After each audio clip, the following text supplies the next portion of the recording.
अहं रुद्राय धनुरातनोमि ब्रह्मद्विषे शर्वे हन्तवाऊ। अहं जनाय समदं कृणोम्यहं द्यावा पृथिवी आविवेश।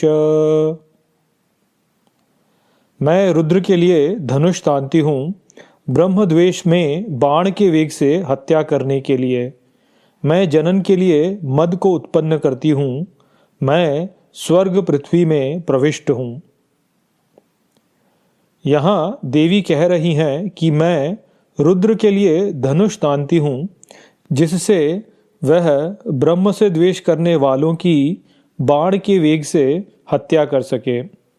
आगे वे कहती हैं कि मैं जनन के लिए मद को उत्पन्न करती हूँ और मैं स्वर्ग तथा पृथ्वी में प्रविष्ट हूँ। यहाँ पर सबसे पहले उन्होंने कहा कि मैं रुद्र के धनुष को तानती हूँ। रुद्र सूक्त में वर्णन मिलता है कि रुद्र अपने धनुष के बाणों से शत्रुओं का नाश करते हैं और आगे बोला गया है कि हे रुद्र, आप अपने धनुष की प्रत्यंचा को उतार दीजिए और बाणों को अलग रख दीजिए। अब इस प्रत्यंचा रहित रुद्र धनुष का वर्णन आते ही हमें रामायण में सीता स्वयंवर का स्मरण होता है, जहाँ भगवान राम ने भगवान शिव के धनुष पर प्रत्यंचा चढ़ाते हुए उसे बीच से तोड़ दिया था। महाभारत में भी भगवान शिव के धनुष का विवरण हमें मिलता है। जब अर्जुन पाशुपतास्त्र प्राप्त करने के लिए वन में तपस्या कर रहे थे, तब मूकासुर नाम का एक असुर वहाँ उन पर प्रहार करने के उद्देश्य से आया था। अर्जुन मूकासुर पर अपने बाणों से प्रहार करते हैं जिससे मूकासुर की मृत्यु हो जाती है। अब जब अर्जुन उस असुर के शव को देखते हैं तो पाते हैं कि उसमें एक नहीं अपितु दो बाण लगे हुए होते हैं। ये जो दूसरा बाण होता है वह भगवान शिव का बाण होता है जो एक आखेटक के रूप में वहाँ आए होते हैं। अब यहाँ कुछ बातें ध्यान देने योग्य हैं। संस्कृत में बाण के लिए वाण शब्द का भी उपयोग होता है और वाण शब्द का अर्थ ध्वनि भी होता है।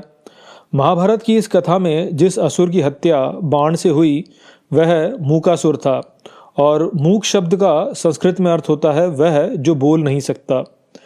तो यहाँ बाण के उपयोग के पीछे जो रहस्य है वह यह ही है कि ये जो बाण है ये वास्तव में ध्वनि से संबंधित है।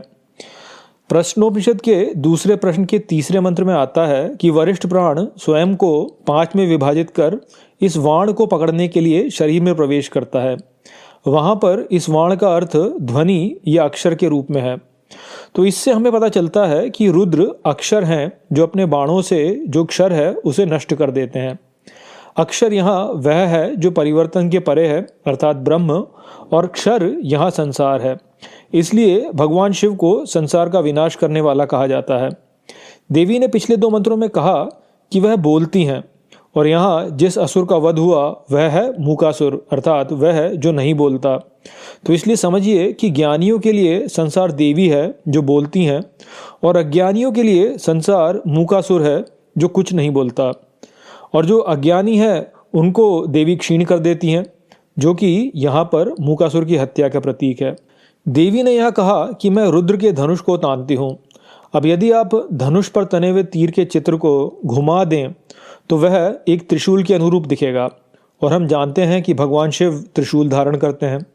अब यहाँ पर समझिए कि ये जो त्रिशूल है ये हमारे शरीर में उपस्थित इड़ा, पिंगला और सुषुम्ना नाड़ियाँ हैं। साथ ही रुद्र सूक्त में कहा गया है कि रुद्र ऊंचाइयों पर बैठे हैं अर्थात रुद्र सहस्रार पर बैठे हैं। और कुंडलिनी योग में हम ये तो जानते ही हैं कि ब्रह्म से द्वेष करने वाले व्यक्ति की शक्ति मूलाधार चक्र में स्थित होती है।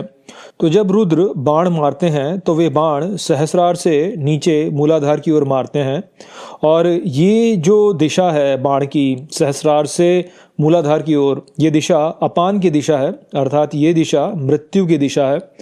जो इस दिशा में जाता है वह क्षीण होता है या नीच योनियों को प्राप्त होता है। परंतु जब व्यक्ति को ज्ञान होता है तो व्यक्ति की शक्ति ऊपर उठने लगती है जो उदान है अर्थात अमरता है। तो जब व्यक्ति की शक्ति ऊपर की ओर जाती है तो वह अमरत्व को प्राप्त होता है। तो यहाँ पर जब देवी यह कह रही हैं कि ये रुद्र के धनुष को मैं तानती हूँ, तो वहाँ पर उनका आशय यह ही है कि वे हमारे भीतर उपस्थित जो हमारे शत्रु हैं जैसे राग, द्वेष, अभिमान, ईर्ष्या, ये जो हमारे शत्रु हैं इनको नष्ट करती हैं, वह रुद्र को ये करने में सहायता प्रदान करती हैं ताकि रुद्र जो है वो हमारे भीतर उपस्थित हमारे जो शत्रु हैं उनको नष्ट कर सकें। अब आइए रामायण में भगवान राम से शिव धनुष के नष्ट होने को समझते हैं। जब सीता मैया का मिलन श्री राम से हो गया तो पुरुष और प्रकृति का मिलन हो गया, और क्योंकि यह मिलन हो गया तो रुद्र को बाण चलाने की आवश्यकता ही नहीं है, इसलिए भगवान राम से शिव धनुष नष्ट हो गया। अर्थात शिव धनुष का नष्ट होना रामायण में यह प्रतीक था कि भगवान राम का माता सीता से जो मिलन हुआ वह पुरुष एवं प्रकृति का मिलन है, जो कि एक ब्रह्मज्ञानी में हो जाता है जब वह यह जान लेता है कि वह ब्रह्म है। आगे देवी कहती हैं कि जनन के लिए मैं मद को उत्पन्न करती हूँ, अर्थात हमारे भीतर जो प्रजनन की कामना है वह भी देवी से ही आ रही है। काम वासना एक बहुत ही शक्तिशाली भावना है और लगभग सभी जीव इस भावना से अत्यंत आसक्त रहते हैं। ये जो काम की भावना है ये सर्वोच्च स्तर पर देवी ही है। शिवपुराण में आया है कि देवी पार्वती को प्रत्यक्ष देख लेने पर भगवान ब्रह्मा का वीर्य स्खलित हो गया।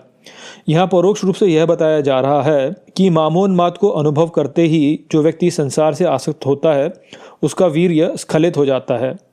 मामोन्माद की अवस्था में भी अपने वीर्य को संरक्षित रखने का सामर्थ्य केवल भगवान शिव में है। वे ही माता पार्वती को प्रत्यक्ष देख सकते हैं और उनका वीर्य स्खलित नहीं होता। इससे यह स्पष्ट है कि देवी ही मामोन्माद के समय का अनुभव उत्पन्न करती हैं।